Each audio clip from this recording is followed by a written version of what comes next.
Tell your neighbor, not no one. Not no one. Who have left the houses, their house.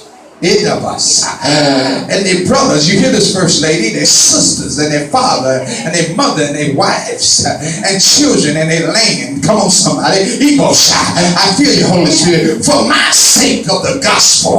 He said in verse 3, he said, who shall not receive 100-fold now in this time? I'm saying to you, that if you are a person that have left your family, left your friends, left your loved ones, come on, talking to you today, congregation, that left something and you had to leave it for the sake of the gospel. Amen. God is honoring his word. He's going to keep his word. He's going to keep everything that he said. Everything he promised you going to come to pass.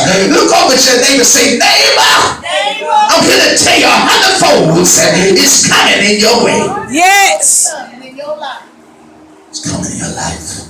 He said, I promise you. You see it in his word. He said, for my sake now in this time, I shall release on you. Meaning, think that it is a stream to believe God.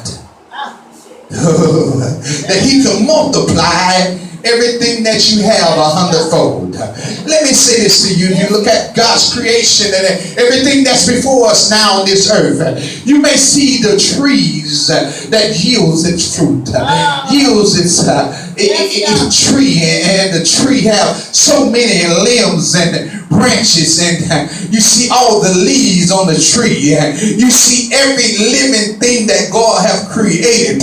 When he first created the things in the land, it was only a seed. Come on, somebody. Somebody say a seed. A seed. A seed that he began to water and speak to. Somebody say speak it. Speak he began it. to speak life before it even began to function. Oh, come on, somebody. He could take something as small as a piece of corn. One corn seed. It began to produce a whole stalk. And when it produces each corn produces about 800 little bitty seeds and little bitty corn things. It began to produce so much. Before you know it, you got a harvest of corn throughout the fields. So why the same God that produces seed time and harvest if the land cannot produce 100-fold for him, the one that he created to be just like himself? Look at yourself and say, I'm made after his image. I'm made after his likeness. There's 100-fold blessing upon my life. Oh, come on, somebody. Somebody say it's coming to me. It's coming to me. My. Genesis 26:12, verse 14. It said, we talk about Isaac. The Bible says that Isaac sowed into that land. Somebody say that land. That land. Look over at your neighbor. Say, neighbor. Your labor is not in vain. Your labor is not in vain. The seed that you sowed. The seed that you sowed. Into healing herbs. It's coming back to you. It's coming back. The seed you sowed. The seed you in other grounds. That was good ground. It's coming back to you. It's coming back to you. So Isaac sowed into the land. And the Bible says he reaped in the same year 100-fold. This is Genesis 26. 100-fold. And the Lord blessed him. Then the man began to prosper, and he continued prospering until he became very prosperous. For he had possessions of flock, possessions of herd, and great numbers of servants. So the Philistines began to envy him. I don't know about you, but I got some people that's envious of my anointing, envious of the prophetic on my life. I don't have a whole lot, but what I got, I use what I got. Look over at your neighbor, say, neighbor, he'll multiply what I have. He's bringing an increase to what I got. I don't know about you, but I don't need what you got. I gotta have my own anointing to create my own supernatural 100-fold blessing. There's an increase on what I have. So Isaac sowed with what he had. He did not look to go get something to satisfy somebody. You know how we go out of the way and become in debt. We become we try to look like somebody. We try to look like everybody else. And we go out our way and get stuff before our season. And it causes us to go through poverty stuff.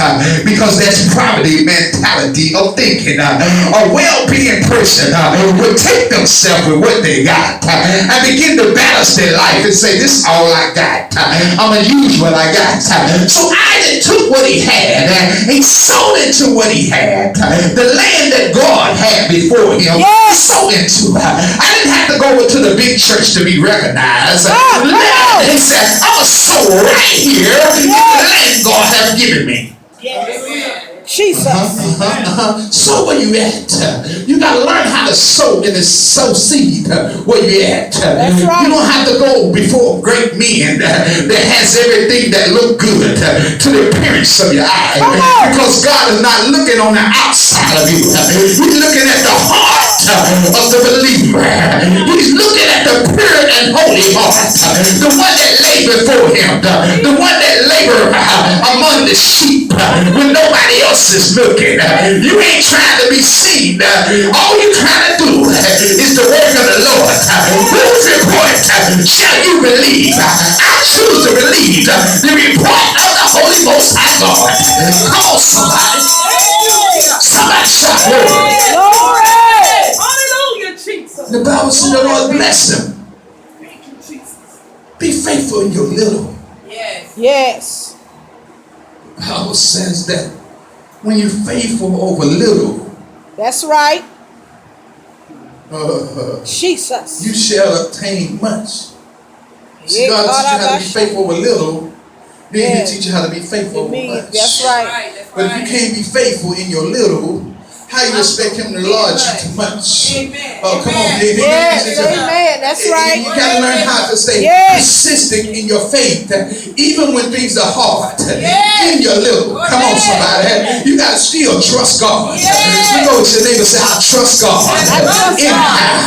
No matter what I'm facing, no matter what my situation may say, no matter what I see with my own eyes, it's still what God says. Yes.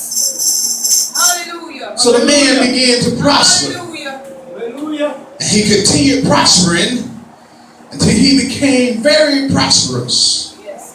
See, God don't want to just prosper you where you at. All right. My. He don't want to just bless you where you at. All right. Look at me, congregation, and listen. He don't want to just bless you where you at. He want to bless you wherever you go.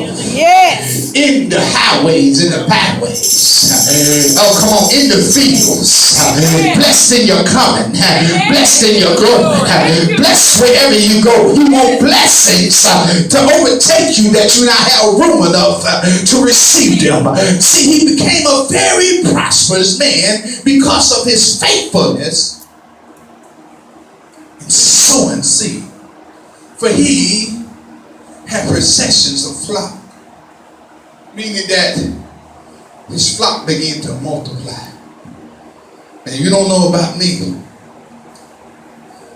there's coming a season where there's so much seed and so much flock and so many people that can't even count them.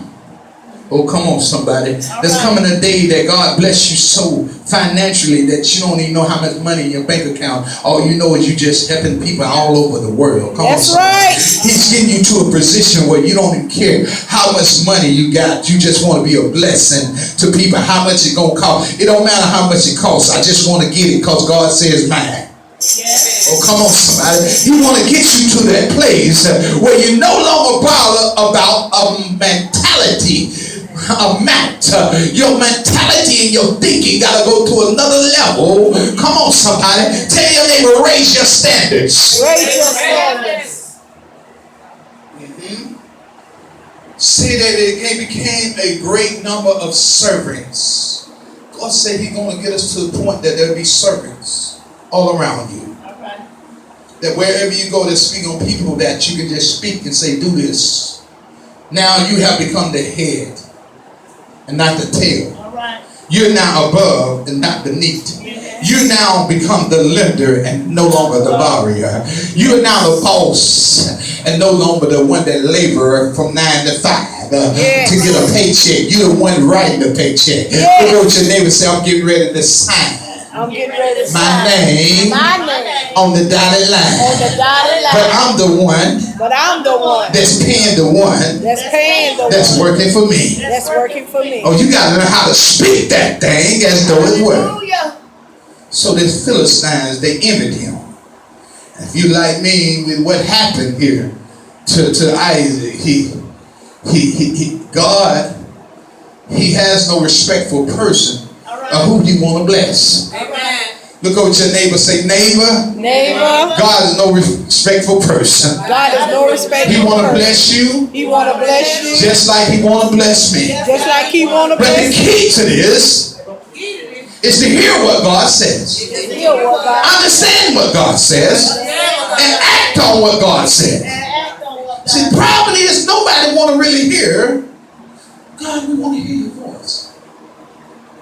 But when he speaks, do we listen? All right. Do we understand what he's showing us? All right.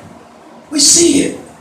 God is not a God of confusion. That's right. He's a God that brings clarity and God of order. understanding. That's right. He's a God that do everything in decently in order. That's so right. nothing missing and nothing lacking when God is doing something. Come on, somebody. So when he give you specific instructions. Look over to your neighbor and say, specific instructions.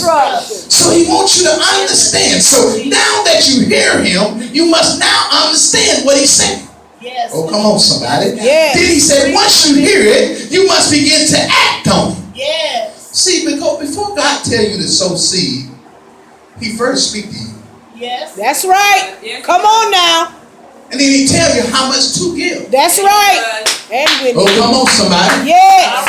I'm not preaching a prosperity message today. I'm preaching what we're going through. That's right. Well, I want you to understand that your amount that he tell you, he know you're able to do it. Yes. Oh, come on, somebody. But it's up to us whether we want to submit to poverty thinking or godly thinking. Come on, somebody. So God says within his spirit to this man, give. And he began to give.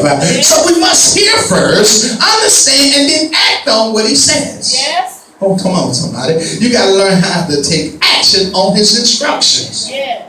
So a lot of times we are hindered because we don't take action on what God speaks. And we find ourselves in a season of struggling because he put it before us to lay down the seed and for a special time of harvest. Come on, somebody.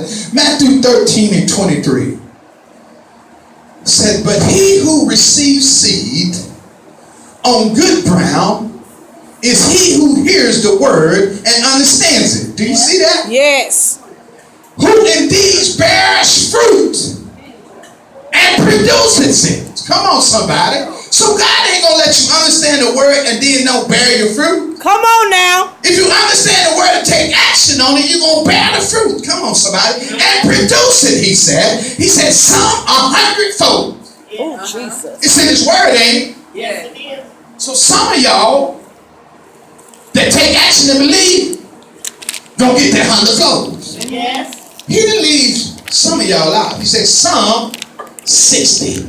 Do you see it right there in the word? He said some I'm going to give them 60 folds. Ooh, so that means that's more than double for your trouble. Then he said some I'm going to give them 30 folds. Come on, somebody. So here's in the word that he understands that you understand no matter what you go through, if you're obedient and take action on the word and you begin to produce the fruit, the fruit for your labor is going to come forth. Yes. I want you to say this with me. Say, I believe God. I believe God. Say it again. I believe God. I believe God. I believe God I believe God. can provide